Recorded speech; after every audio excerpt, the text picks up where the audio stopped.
Hey everybody, it's Rajesh here. Intane here. Welcome to our podcast, Baskets of Knowledge, Chats with a Difference. In our podcast, we invite guests from around the country and around the world to talk about how they got to where they're at the moment. It's about a journey, it's about an experience, it's about their life. Kia ora koutou, welcome to another episode of Baskets of Knowledge. Again, it's just going to be me because Tane is not feeling well, so you get to hear my voice and our guest.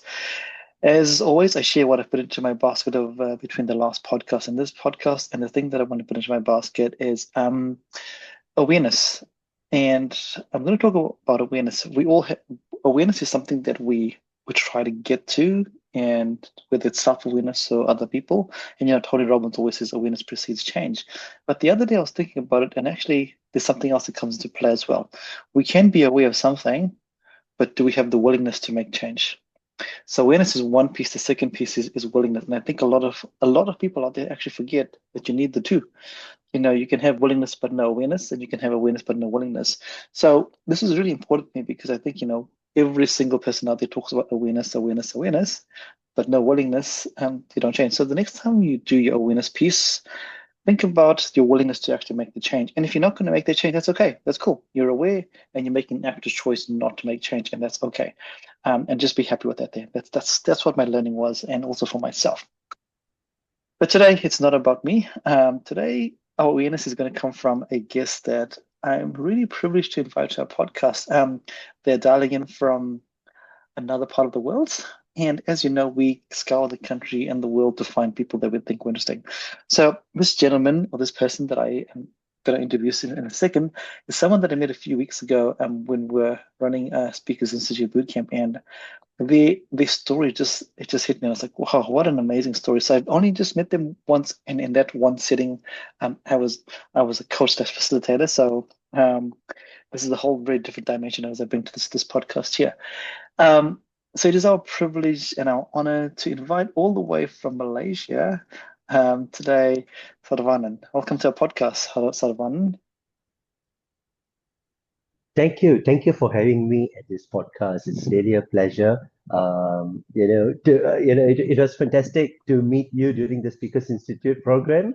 It was really nice. The short time that we get to know each other, and I hope today, we will get to know each other a lot more. Yeah, I hope so too. So, I just know you from the bootcamp, Saravanan. Do you want to tell our listeners who you are today on? Oh, today it is 11/11. For those of you that believe in angel numbers, 11/11. Who is Saravanan today? All right, Saravanan. I don't know. Probably I would want to call myself as a mountaineer. Yeah. Probably I also would want to call myself as an environmental educator. But I think something that most resonates with me is what I would want to see in youngsters, and what I would want to bring to them. So probably I would be seeing more myself as a friend to quite a lot of people that I come across, and they change my life, and I hope that I can do a bit to change their lives as well to something better. So that's where I see myself as.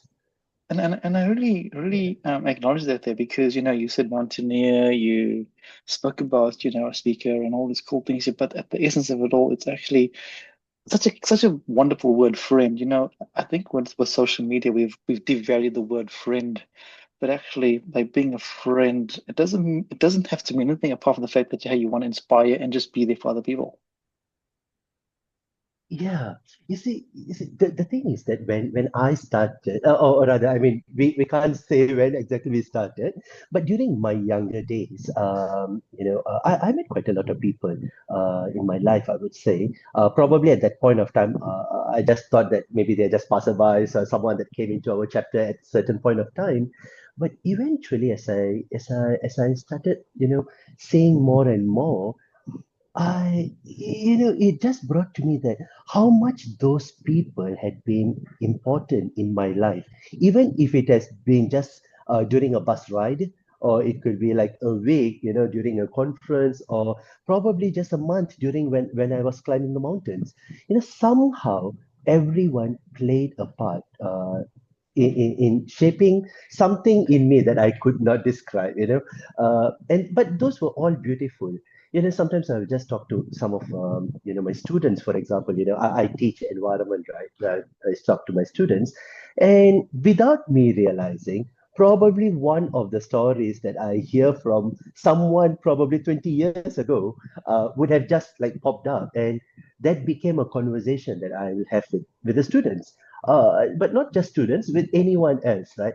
So it has been, I would say, everything that I feel, or whatever that I portray today came from hundreds of people that I've met along the way. And so that is one of the reasons why I see all of them as friends, because I just don't know how they, get into me in a certain way, but they are part of me now. Yeah. Yeah.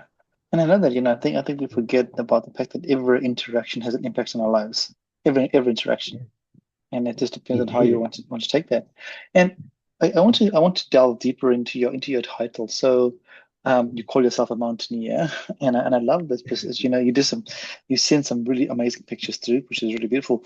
But was this always part of your life? Because when I was doing my background, I noticed that you studied computer science. So how Yeah. did we shift from computer science to being in the jungles? All right. So, when I was young, I grew up close to the mountains and the forest. My father was working in crop plantation.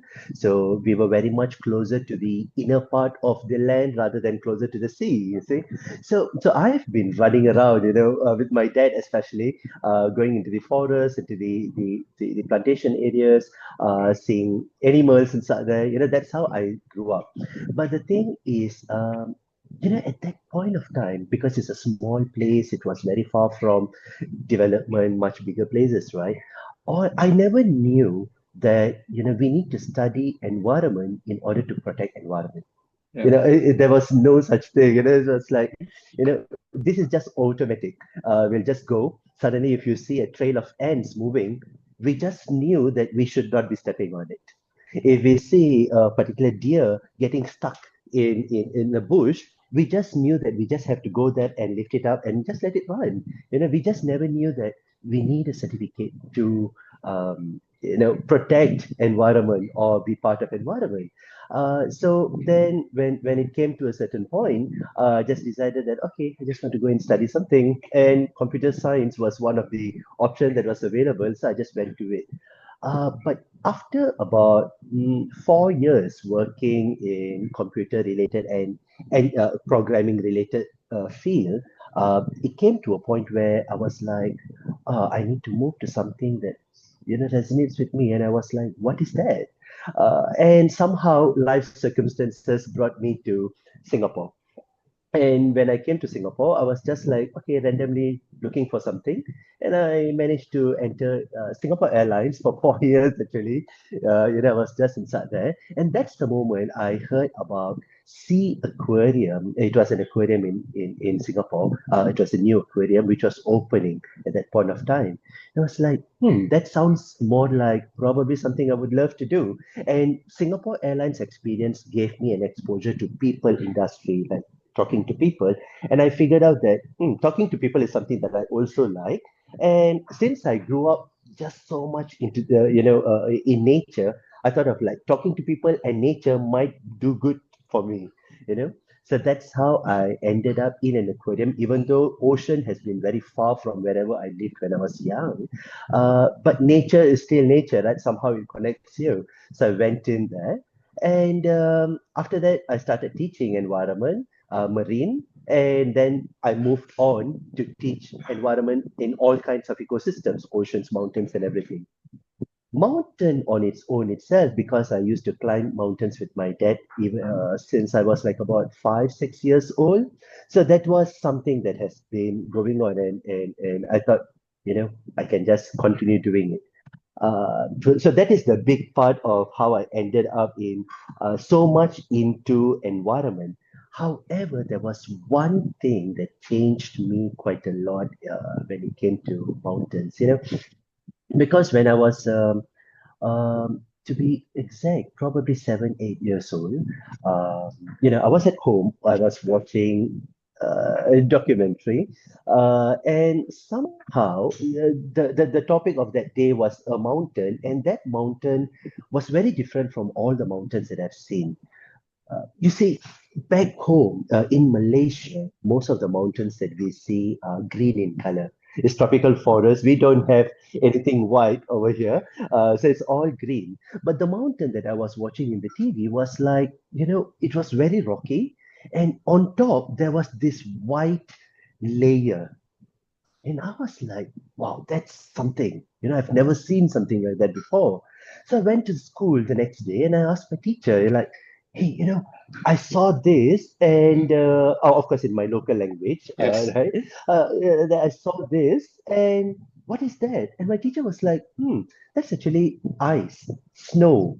I was like, why do mountains have snow? We don't see snow in our mountains. Why is that mountain with snow? What's so different about that?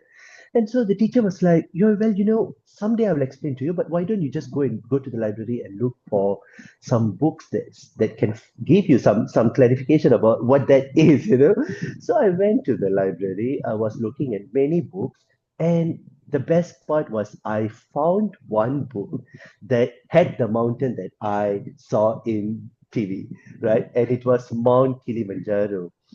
That day I decided that someday I would want to climb this mountain, and I wanted to go and see for myself what is this? How does that feel, to be at a place with snow on the mountain, right? So that's how I became a mountaineer. However, throughout that time of me, hoping that someday I will reach this mountain. I did go to a lot of other mountains. I did go to mountains in Indonesia, which were volcanic. I went to Himalayas, where I actually did see snow, but Kilimanjaro was still in my wish list. And in 2010, childhood dream come true. I did go to Kilimanjaro. It was one of the happiest moment that I had. Uh, I'm sure all of us can relate to, a childhood dream coming through can be like this is the moment of your life, right? So I went there. While I was happy, I was like enjoying it. I was like, that's like top of anything for me. But one thing was playing in my mind. And it was not a surprise because I had been reading about this mountain all the while till that moment. I knew that this is something that I need to face because when I was there at the mountain, what I saw was very different from what I saw when I was 8 years old. And the big change that happened was when I was eight, the mountain that I saw was covered. Yes, the Kilimanjaro is 5,895 meters. It's almost 6,000 meters. And what I saw in TV was almost 2,000 meters that up the top part of the mountain was covered by layer of snow. But when I went there, it was I think about 200 to 400 meters. It was very thin. Wow. Yeah. That was how much snow it was. It's a heartbreaking thing.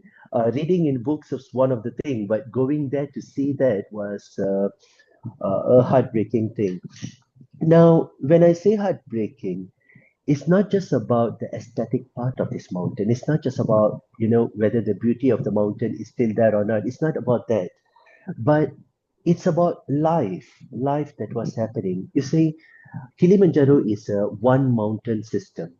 So every day, every night, the cold wind that comes from Indian Ocean hits the mountain, makes the snow and the ice formation. And the next day, when the sun starts hitting on it, the ice will melt. It brings the water down, and this water is feeding the plants, the animals, and the people down there. So when it had 2,000 meters of ice and snow, it's that much of water that's coming down. And when it's lesser ice and snow, that means lesser water comes down. And this has changed the landscape in Kilimanjaro quite a lot. And that means people are not getting enough water. Plants have to move much downwards because it's not getting enough water, and plants move much downwards as well. So the entire place changed. And this is, we are talking about life. And why is this happening? Is it natural occasion? Yes, of course. Naturally, things are changing over there. But somehow humans are also causing, being a big part of this change because of global warming, temperature increase, and all of that.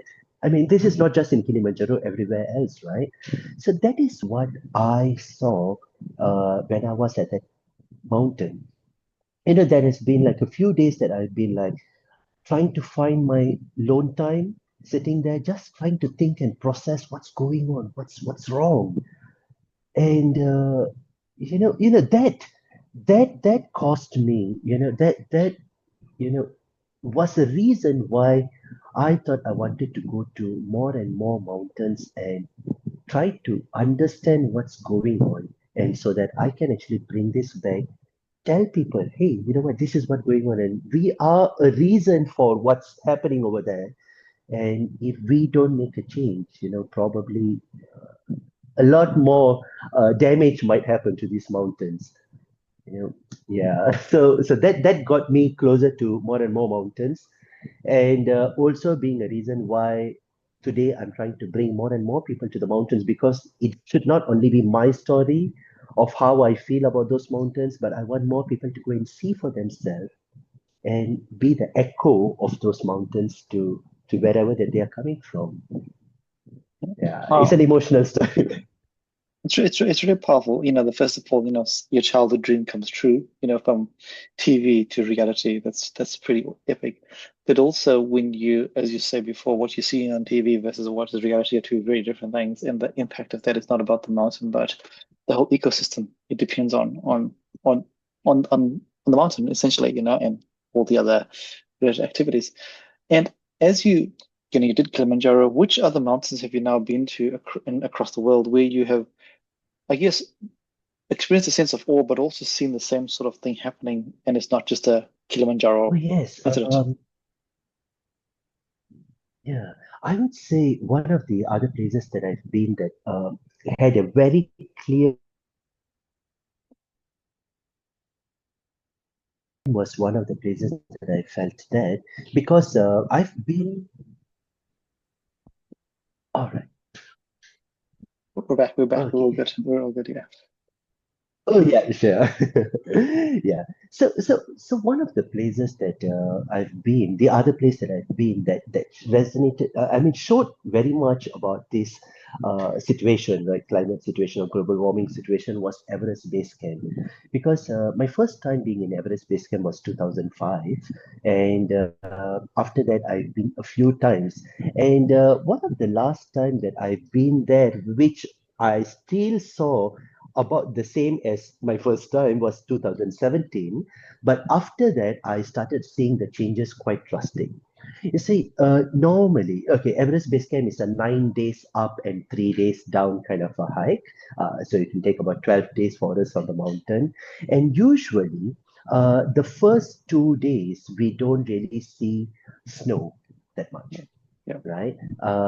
And a lot of times, we will have rain sometimes, and those rain is because by time it reaches down, it melts and it comes down as water, right? So that's what happens in Everest Base Camp. So the first day we will be reaching Pakting, and the second day we'll be walking towards this place called Namche Bazaar, which is at 3,400 meters, right? So by time we reach Namche Bazaar, it could still be watery rain, and the next morning is when we will start seeing a bit of snow coming down.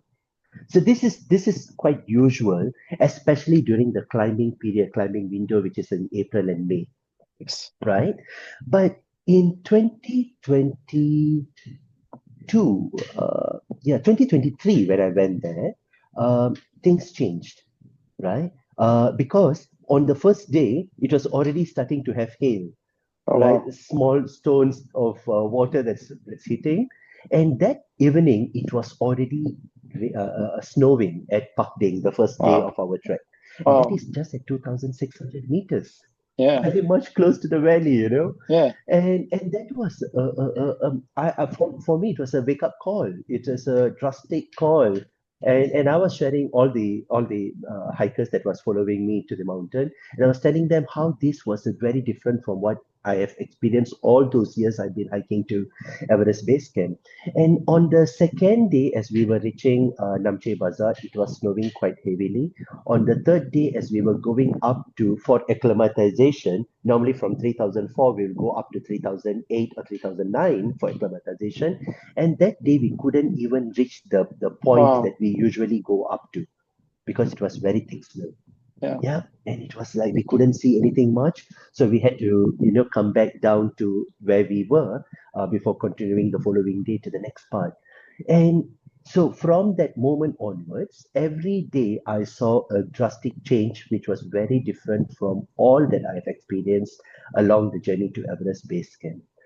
I came back. I came back to Malaysia and Singapore. I was talking to a lot of my students about it. I was telling them this, and as they were asking me more and more questions, more and more things were processing in my mind, and I was like, yeah, this is really, really bad. So Everest Base Camp is another place that I've experienced that quite drastically. In Indonesia, we have seen quite a lot. In Malaysia, I'm from Malaysia, right? And in Malaysia, we have seen quite a lot as well. The changes in fact not only on the mountains, in our daily life, because for at least the past 15 years, the rainy season or the monsoon will start around October and will end around end of January or early February, and that's it. After that, it will go back to normal, where it's rain and sunny, as per normal. That's it. However, in 2021 and 2022, things changed because in February the rain stopped for a few weeks, and in March it started getting worse again until Oh, May. wow. And Yeah. that was very different from whatever that, yeah. And it was a huge change. And in our highest mountain, which is Kinabalu, which is a 4,100 meters, we started seeing layer of it's like frozen, very thin layer of frozen sheet on the mountain rocks. Wow. It was difficult to climb. It was very hard. It was very dangerous. No way. In fact, even the mountain authority will close the mountain during this period of times. And because of that ice sheet layer, Yes. we had to like totally abroad. We can't even climb up. So that kind of changes has been happening quite a lot. So I won't say we need to go to a different altitude or something like that to experience that. We have been seeing it right here in our mountains. Yeah. Yeah. And it's interesting that because a lot of people don't think about Malaysia or Indonesia starting to have ice on their mountains. So if the impact of climate change, and I'm using the word climate change because I always laugh at people like global warming means it should all be getting hot. It's like, no, that's not what it means. Global warming means the environment is changing. It's really interesting. But and I say that because I want to segue into this next conversation is, we see the effect of the humanity on the environment. But what about for you when people say there's no such thing as climate change? Oh, there's nothing like that there. That doesn't exist. Because you must face that as well. You must see people that say, no, this is just rubbish. How do you as a person, without getting emotive and angry, how do you navigate those conversations? Well, it's to be honest, it's never easy. Yeah. Because there's always different school of thoughts that's going on.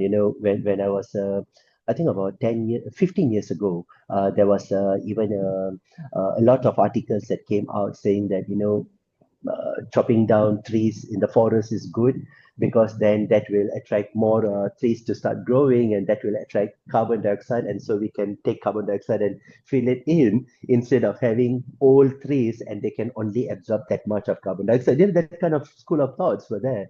So science is ever evolving kind of a thing. There's always different kinds of studies that's going on, but how I would either explain or try to segue from any heated arguments or anything that can happen because of this topic is by citing experiences that we are experiencing. Sometimes, we have to come to a certain point of understanding each other before we can convey the message that we would want to convey. There's no point of, pro a certain message and if it cannot connect to someone, then it's not going to work. So the best thing is to also connect back to whoever that we are talking to see their point, to see where it is coming from, and to try to uh, you know, uh, meet at a meet point. But that doesn't mean that, having an understanding about global warming or climate change is need to be discounted. We are not going to do that. But it's about getting people to see it from their perspective rather than 100% being in our perspective if they couldn't connect it. So that is something that's quite important. But at the same time, it is also about getting people to share the kind of changes that they themselves have seen, and asking them how they can probably bring a particular change. You see, a lot of times we see that many of these, I wouldn't say denial 100%, but probably opposing views Yes. also comes from um, you know uh, the science that has been put forward by nations.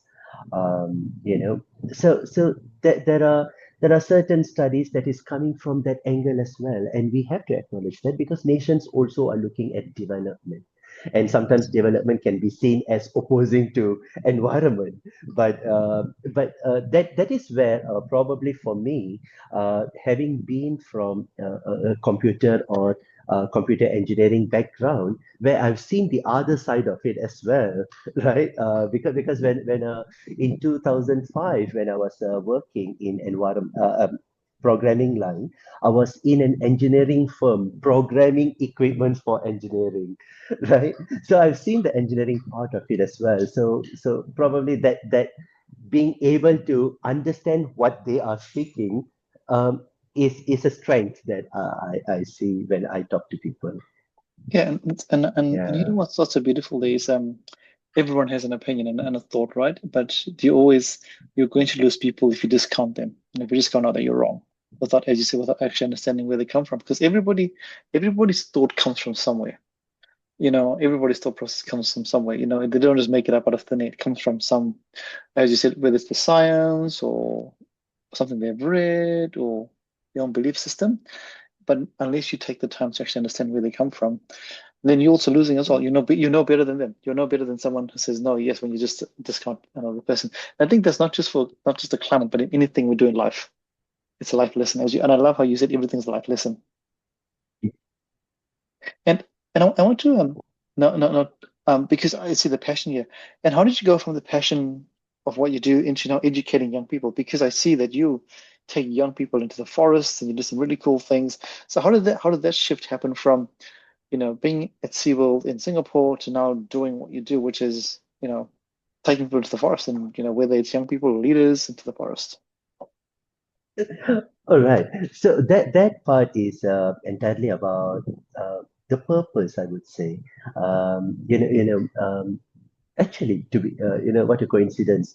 1 week ago, I was talking to someone in a conference related to um urbanization in environment. So we attended a conference in Kuala Lumpur, Malaysia, and I had a chance to talk to this wonderful gentleman over there. And as we were talking, we came to an agreement. Both of us had about the same view that purpose is a lot more bigger than saying that this is my ambition or this is what I want to study or this is what I want to become. As we were talking about students during that conversation, So we agreed that having a purpose is very much necessary here. And probably that was my driving factor for what I am doing today.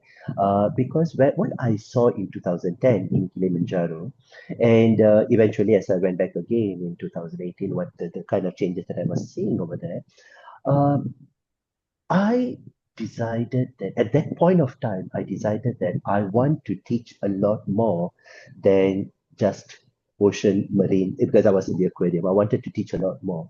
So when I came back, I decided to leave the aquarium and join another organization where I will have an opportunity to talk about ocean, to talk about mountains, to talk about everything else as well. So it was a big shift for me, from computer science to working in an airlines and being a people industry, and then joining into an aquarium. And suddenly I wanted to like, hey, I want to talk about everything else. Ocean alone is not going to solve the whole problem, you know. So it was a big shift for me. But what I saw was the purpose that I had behind here, because all the while I've been seeing as myself as, I want to climb mountains. I want to go up there. I want to see the mountains. I enjoyed the entire process. I enjoyed the beautiful view as much as I enjoyed the torture that I was going through, climbing up and, all the terrains and everything. I saw that. But the moment I realized there was something bigger than just climbing up to look at the view, because what I saw there, I was able to come and convey to people. And that was beyond just reaching the peak, Yeah. right? And that gave me that entire purpose, because if I can come and tell people, and if I can change people's view of mountains, not just for photos sake of going up there, but also to do something to bring back to whatever it used to be, that purpose was bigger than any of us. Anything that I was doing I don't know whether for fame or for Instagram purpose, right? So that purpose was the one that was driving me to do this. And today, when I bring youngsters or children, students, even adults into the forest, into the mountains, into the ocean, to look at all of these places, is so that you know not everyone can reach Kilimanjaro, not everyone can reach Everest, but they can reach any mountains or any forest that's near to us. And that can be their first stepping stone. Probably by me introducing all of these places to them, eventually, when they find their own interest, they can carve their own path to all of these places. There is a quote that always resonates with me, is that to be in conservation, to be to do something good for the world, you don't have to lead the path, but rather be walking side by side with everyone else as a friend, and together hold the hands and bring them to those places that you would want to go as a friend. And probably they will see a lot more than you just want to be a leader in front of them. Don't block their view. Just be beside them and get them to see the same thing that you see. You see? So that was what I think brought me to whatever that I'm doing. Bringing those kids to the forests and mountains, and yeah. So I think It's what I love about that there, Saravanan, is the analogy you use there. A lot of times people we always talk about being a good leader and a big thing, having a good team, but what you just said there just shifted my perspective. Because sometimes to lead a team, you have to walk with the team. And when you walk with the team, then you and the team see things at the same, you see things together. And what you just shared there is really beautiful, where, as you said, you don't, for conservation, you walk alongside, you don't block the view. And you think about people like David Attenborough, Jane Goodall, they don't outwardly go and do stuff. They bring people with them. In all the conservation, they just bring people with them. And none of them have been very controversial. They just bring people the storytelling. And if you think about some modern activists, they're controversial because they go, this is the right way and this is the only way. Whereas David Attenborough and Jane Goodall don't do that. They just say, hey, this is the story. You see the story that I see. We both see the same story together. Now, how do we move forward? absolutely. I think I think since you just mentioned their names, they have been inspiration for me quite a lot. Yeah. Um, they are leaders in their. They had been doing this for.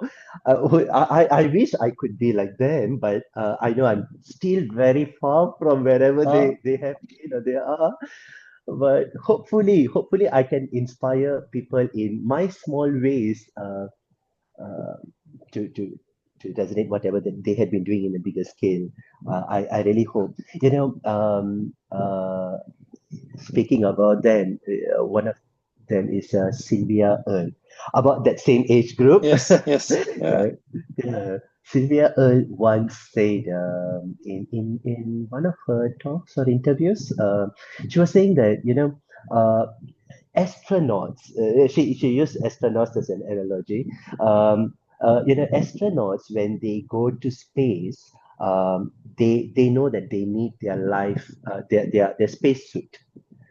They know how to mend their spacesuit. If something goes wrong, they can pinpoint what's wrong in it, and probably they can also do whatever that's needed to fix back that entire spacesuit because there's no, a shop or someone to mend it over there. There's no an entire store to fix it for them. They have to do it themselves. And the reason why they are doing that and they know everything about their spacesuit is because they know that that is their life support system. Hmm. Up there, you need your life support system to survive, and they know that very much. So that's why they're doing it. And Sylvia was saying that, our nature is our life support system on this planet. The ocean, the forest, all of this is our life support system, and we need all of these things, right? We need it to function as how it's supposed to function. And anything goes wrong in the way it functions is going to cost us a lot because it's breaking the life support system. And when she said about astronauts, she was saying, why, if they can actually take care of their life support system, why can't we, or why are we not taking care of our life support system on this planet? Is it because we are over complacent about it? Is it because we think that, oh, there's still a long way to reach that breaking point, and so it is totally fine? You know, and that is something that kept running in my mind every time I go to these spaces. I meet anyone that I'm talking to. Um, and I've used this a lot of times in my talks as well. Of course, I will quote this wonderful lady for the knowledge that she have given us. But I think this life support system that we all are depending on is something that we need to relook at. What are we doing to it? What are we causing? And are we damaging it, or are we actually damaging our livelihood? Yeah. On everything that we need. Yeah. And that's so true. What a great analogy there, you know. Sometimes when you have nothing, then you do everything, but when you have everything, you do nothing. Yes, exactly. Yeah. Right. It's exactly the thing. That's so crazy. And this is really beautiful and really inspirational. And I'm just my mind is going so crazy with what you're sharing. But I also want to bring it back to humanity as well, as in your human story. This is awesome. But what are some of the crazy challenges that you have had or some crazy experiences that you've had in your mountaineering experience? Oh, quite a lot, I would say. Yeah. Of course, I have had a lot of accidents in the mountains for my own self. Uh, Is is those things. is there one or two, is there Yeah. one accident that you're like, oh man, I'm so lucky to be alive? Oh, I, there was one. There was one. This was in Malaysia. In Malaysia, I was at this place. It's a very small place. It's a quartz. formation. It's a quartz hill. Actually, Malaysia, also million years ago during the formation, the central spine of Malaysia became the highest part of Peninsular Malaysia, which is about 2,100 meters. But this quartz formation that I'm talking about is about 400 to 450 meters. However, it is one of the challenging places to hike because it's the kind of formation is a rocky, very much rocky formation. So you will need to really cling on to all those rocks and everything. In fact, today, because this happened like almost 20 years ago, 15 to 20 years ago, but today, some of the parts of this quartz hill has been, closed down for hiking. So it's not allowed anymore because it has claimed quite a lot of lives in the past, right? But during my uni days, I used to go there to hike, and one of the main parts of this, which is known as Tabor East, right? That's the peak, Tabor East. We were climbing, and I was there with three of my friends, and we were going up, and and happened to be that while we were at one of the rock faces, it was almost about, I would say, about 80 degrees kind of Wow. rock Yeah. face. Yeah. And yeah, it was quite steep, and it was quite sharp and everything. And we were climbing up, and one of my friends, she was above me, like much more higher, slightly higher, and I was just like about 50 centimeters after her. I was climbing, and at one point, suddenly, something happened to her. I think her leg slipped or something, and her hands lost the grip, and she fell. And these are the places where we don't really have harness, Yeah. right? We don't use harness for this kind of mountains because you don't want to drill anything to this quartz formation, right? And she fell, and an impulse of it, I grabbed hold of her with one hand. With the other two, my legs were still in place. One hand was still there, and one hand just grabbed hold of her. And with that impact, my shoulder got dislocated, Wow. Yes. right? And now I'm holding her with this dislocation. And when your shoulders get dislocated, the entire hand will become numb. Yes. So I'm holding with that pain, and it's numb. Beyond that, I can't really pull her up and everything. So I was holding, and I was like trying to ask her, and I'm already in my tears by then. It was so painful. Painful. And Yeah. I was trying to ask her, yeah, I was asking her to like try to grab hold of that whatever you can because I can't hold her anymore. And if she falls, probably another 6 or 8 meters down, and there's sharp rocks down there. And I was already losing my right hand grip now, and so I told her that okay, you need to do something. I couldn't do this anymore, and at Yeah. that moment I just like tried pushing my body to the rock face because my hands can't move up anymore. So I was pushing until she got a good grip of that. And at that moment, I was already quite weak, and I wasn't able to go down because going down, I need to hold Yeah. Yes. with both my hands. So the only possible way is for me to go up because at least I can push my body weight to the rocks and Yeah. try to get up there. So, and after reaching up, then I need to figure out a way to go down. Yeah. And I knew that I couldn't go down anymore through those rocks. So I had to like, scramble, try to find some soil paths or hold on to certain trees and get down. I think that was one of the hardest moments that I had. I've been to much higher mountains, but a 450 meters hill uh, Humbled you. cost me, Yeah. yeah, humbled me quite a lot. Yeah. Yeah, that was one. I think another one that I would share was not a kind of accident, but the experience that I had when we met a tiger in the Yeah. forest.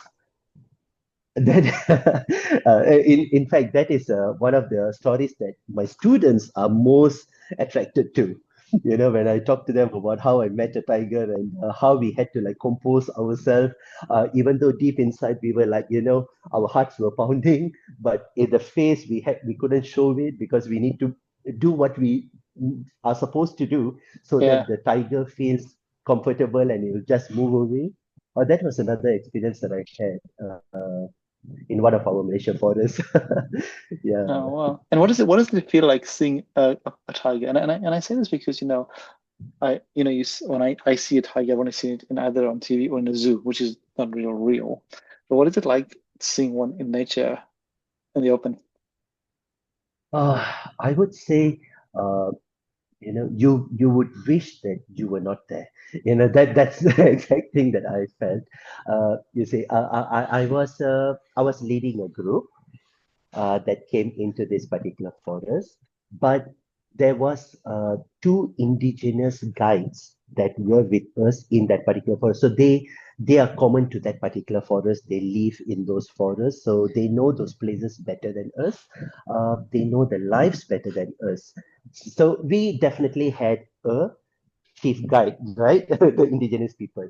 However, it was my responsibility to take care of whoever that came with me, you see. Yes, So I need to make sure that everyone gets out of the forest alive in one piece. That's one thing. So first thing that I couldn't show my fear to any of those people because the moment they see me being scared, all they will over. be scared. But to be honest, I was very scared, you know. Yeah, So the thing is, the indigenous community, they already train us what is it that we should be doing if we encounter situations like this. Because in Malaysia forests, we have bears, we have leopards, we have tigers, we have elephants, wild elephants. So we are kind of, told what to do or what not to do when we actually see these animals inside there.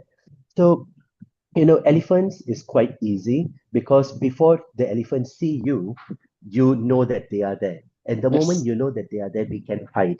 yes, But tigers are very different because before we see them, they would yes, have probably seen us because cats are like that. Right? They are yeah, quite easy, for them, they just move so silently, they will know what's going on.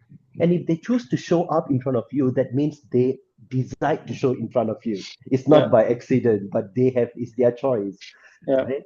So the thing that we had to do was, to be composed, to not to be too brave, not to be too scared because the animal can read us. We have to look at the animal without intimidating it. We should not be turning our backs around because cats are cats. yeah. Whether it's a small cat or it's a big tiger, they're still cats, and their behavior is to Instinct. catch Yeah, your yeah, neck, yeah, right? Or the weakest part of your body, you know. yeah. So we need to do all of those things. So it was a moment where you will feel that, I'm not here. I should not have been here. You know, that was the kind of thing that was running in my mind, or rather, at that moment, I was like, if I had to be here, I wish I never had anyone else with me. Yes. Only me and the indigenous community would be fine because I don't want anything to happen to them. Responsibility. Uh, Yeah, yeah. yeah. And the No, moment we come out, then I was asking all my teammates how they felt about it.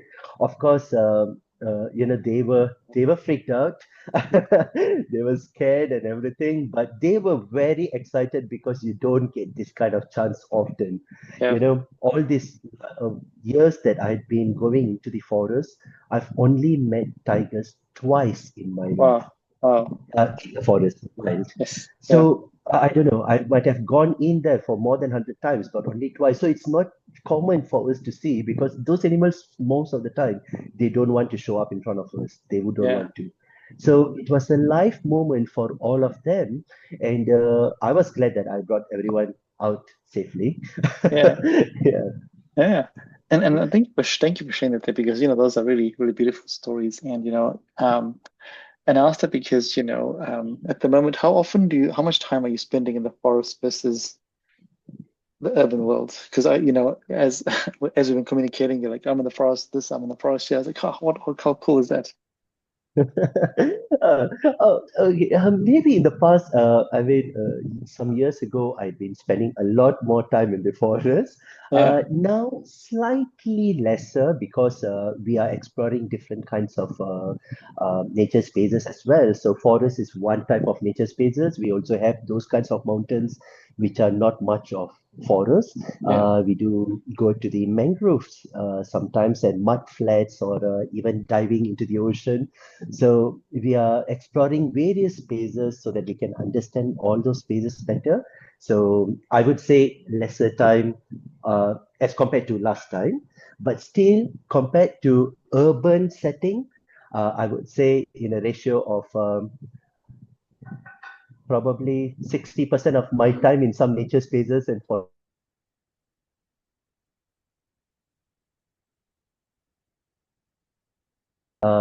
you know, not all the time everyone get the chance to go into these spaces.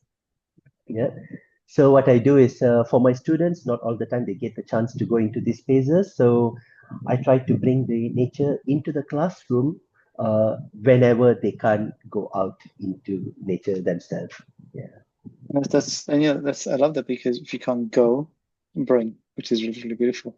And as an educator, what are some of the themes that you are seeing as an educator that really inspire you when you talk to young people?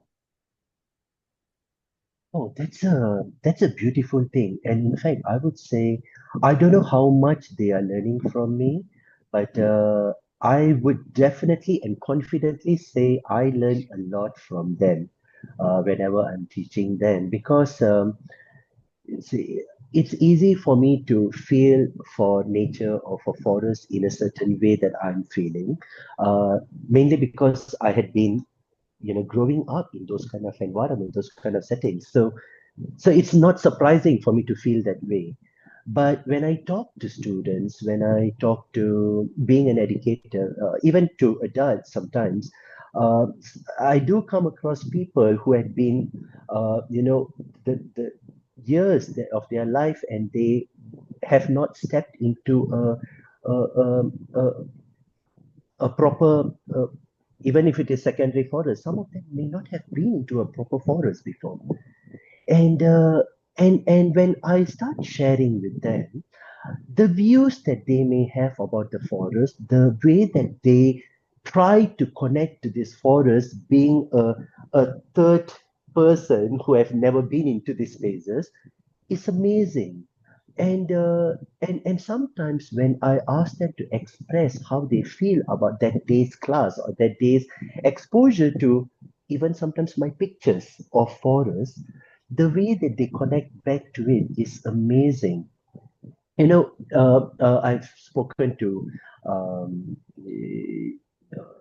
I can't remember which place. If I'm not mistaken, Dulwich International School in Singapore. I was talking to a group of 11-year-old kids, yeah, children, and I was talking to them, and I was talking to them about ecosystems that day and the biodiversities in various ecosystems, and the you know uh, I was asking them if what can they do to solve the kinds of problems that they see in these nature spaces. And so they were sharing a lot various kinds of wonderful things. And then one of this boy, he was 11, and he got up and suddenly he just voiced out and he just said, Mr. Sara, I want to write in to all the football clubs in the world. I was like, hey, why? Oh, that's interesting. Can you share with me, expand to me? What does that mean? Why do you want to write into them? And you know what he told me at that moment is that I want to ask them, to go and pick up all the rubbish in the world, all the plastics from the ocean, from the forest, from anywhere, and then melt them and make it into their jerseys and football boots. I Mm. was like, wow, okay, this is interesting. Um, and why are you saying that? Then he was like, well, people actually recycle a lot of things, right? And if these people can do that, then everyone will start following them because football teams are very popular. Yeah, And that's right. if they can choose to do that, everyone will just follow suit and try to do that. And I was like, hey, you know what? I wouldn't have said that when I was 11 years old, or probably even when I was in university, I wouldn't have thought about it. But for Yeah. an 11 years old kid to come up with something like that is amazing. And this is just one. I've seen a lots of example, a lots of ambitions that they have, right? And you see, of course, there are a lots of different kinds of initiatives that's already being done today in current world. Now, this idea that this kid had about 8 to 10 years ago when I was talking to him, today it's already a reality. A lots Yes. of teams which are doing, a lot of industries that's already doing that. But you see, this is the thing that sparks in them something that, you know, people don't think of usually. But Yeah. the way that they are trying to connect and they are trying to do it in their own ways. And that is the first step of doing anything.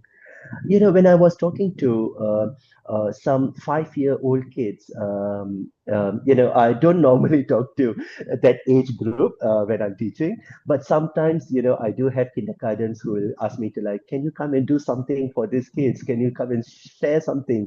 And of course, I won't be talking to like how I'm talking to a university group, right? Yes. I'll be talking about, you know, amazing, wonderful, beautiful pictures of animals, pictures of forests, pictures of me hiking, and you know, when I start showing something, a lot of times this 5-year-old or 4-year-old or 6-year-old, they can't sit in their on their chairs. Yeah, they can't. They will have to, yeah, they will have to come forward and point out at the screen of whatever that I'm showing. And you see the spark that you can see in their eyes. And that's the moment that I see that, wow, something magical has just happened. The way they have connected, the way they understood, the way that they start seeing something. I can't explain what that was, but that's the thing that I saw in the people that I'm talking to. Um, I mean, they can be 5 years old, they can be 12 years old, they can be 17 years old, they can be 20 years old from a university, or they can just be an adult. But sometimes the spark that we are seeing in them, we know that we have done something good. I know that I've done my small part here and there. And after this, it is not much about giving all those knowledge or information. It's about empowering them to do the next part. And Yeah. all you know, they will be the one that's doing it. 100%. And I love it. I love it because, it's actually come back to the thing I said at the start, the awareness and the willingness, because the awareness is, the young people sharing stuff, and the willingness is to listen. And too many times, you and I both work with young people, and we just see, wow, this is amazing. And too many times you go into boardrooms or, places where a young person says something, and the willingness to listen is shut down because they're a young person. And the old way of thinking is, if you're young, you have no ideas, just keep quiet and stay quiet. But actually, you and I both know this is so incorrect. As you say, when every interaction with a young person, I'm like, wow, my mind is blown because of the way young people think, and the boundaries are really just so limitless, the way they think and look at things. So it's really lovely to hear that you have the same experience with the work that you do. Um, we've been talking for just over an hour, and I knew this Wow. this this, this podcast would be amazing, and I'm also respecting of your time. And we've just touched the surface of your life experiences, but in the interest of time, and also we might have to get you back on here again another for more depth. Would love to end the podcast with one last question, and it's a question that we ask every single one of our guests. And our podcast is called Baskets of Knowledge, and every episode, we ask our guests to share a piece of knowledge to put into a basket. So, Mr. Sara, as your students say, what is one piece of knowledge you'd like to put into our basket? And this can come from any aspect of your life. Yes. I would say travel the world, go and see places. It don't have to be nature. It don't necessarily need to be nature because anyway, we are all part of nature. So wherever we are, it's nature in a way, right? But I would say go and see the world because you won't know who you are meeting, who you are seeing, what kind of knowledge that you're going to gain, or how it's going to shape the you that is going to come after this, you know. So go out there. I remember a quote by it was supposed to be in Mandarin, I suppose, in the past, by this general who was also a traveler. called Zheng He. Zheng He is from China. He was an admiral. He was a general as well, and he was one of them that brought out the largest fleets in the world many hundred years ago.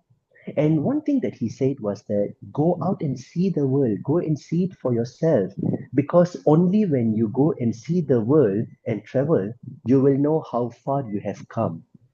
Yeah. And it is quite important for us to know, right? Whether is it a positive change that we have done in that duration that we have traveled or not, but by knowing it, we have a chance of making an impactful or positive change. If we don't know at all and we have never seen any of this, probably you know how they say it's better to try and fail rather than never try at all, right? Yeah. So Yeah. something like that. So when you see Yeah. the world. I love it. I love that. And, I want to add to that, as you said, you can see it, but also experiencing it because you can see things, but when you experience things, it's a whole different, as you know, and I'm going to come back to you. You saw the picture of Kilimanjaro on the TV, but experiencing it was wholly different to seeing it because you travel there and now what you saw and what you felt are two different experiences. So I love that, if you can, you have the chance to travel the world, but also if you can't travel the world, travel around your environment, travel around where you are, if you live in Malaysia, wherever you're listening to the podcast, let's travel around your country, because that is easy to do. Indeed, it's a perfect way of reaching everything that's around you. Just travel, just go and see around you. I love it. And that was meant to be my last question, but I have one more question. Since Yes. this is your fault. You asked this question, yeah. My question for you is when are you coming to visit us in New Zealand? In New Zealand, we have some nice mountains here. Yes, New Zealand is still in my checklist. There was once I transited at New Zealand, but I didn't get out. I was going to Samoa, so along the way I did transit at New Zealand. Yeah, But New Zealand is definitely in my bucket list. And why? One of the main reasons is because, of course, the beautiful mountains that's there. But yeah. those mountains were introduced to me by a movie called Lord of the Rings, and I'm a huge fan of Lord of the Ring, and I just want to come and see all those places, instead of on a screen, but I want to come and see them for my own self. We I have definitely want to come and we see. have some pretty cool mountains here. I mean, you obviously know that Simon Hillary did his training here. We have a mountain. It's very similar to Kilimanjaro called Mount Taranaki. It's like Mount Fuji. We have some really beautiful mountains here, and Lord of the Rings, yes, but also we'd love you to come in and experience that. So we look forward to welcoming you here Definitely. at some point.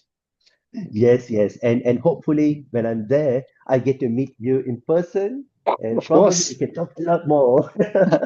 of course, totally, 100%. So, Ravanan, this has been my absolute pleasure having you on our podcast today. You have shared so much from a world, from a very different perspective, for someone that's basically gone from, I my quite funny, my first degree is also computer science to going into the bush, into the wild and experiencing that there and going, all right, cool. I can look at things from two different perspectives and your experiences are really beautiful. Um, and I'm sure listeners really enjoyed listening to your story. So thank you so much for your time. And it just being such a great, I mean, your smile is so infectious. The way you tell your story is so beautiful. And I can't wait to hear more. But thank you so much for your Thank time. thank you And very much for your time as well. no worries. And to our listeners who are out there, hopefully you enjoyed this episode. If they want to connect with you and learn more about you, what is the best way for them to do that? Ryan? Um, I would say, of course, LinkedIn is there, but it can be too formal. Probably Yes. one of the best ways to see all the pictures and experiences that I've been going through. Instagram will be a good space Yeah. to connect. Yeah. Yes, what we'll do is we'll put your handle in the show notes, so I will get it to send to us, and you can, And I'm just going to say that the pictures that Saravanan has shared with me are really epic. So get onto that Instagram handle, and it'll be pretty cool. Um, Thank you so much for joining us. For our listeners out there, hopefully you enjoyed this podcast. If you didn't enjoy it, it's because you fell asleep. So go back and listen again because I'm pretty sure there's something in here for you to listen to. Till next time, don't forget to put something to your basket of knowledge. Don't forget to smile. And as Sadhavanan said, don't forget to find a way to travel your world. Till next time, ka kite, bye everybody, and peace. Take care. Bye bye. Thank you for listening to Baskets of Knowledge. Yeah, we hope that you found something useful to put into your basket of knowledge. And as we said before, remember to put something little into your baskets of knowledge every week. And as always, feel free to like, comment, and share this podcast. Thanks, everybody. Bye.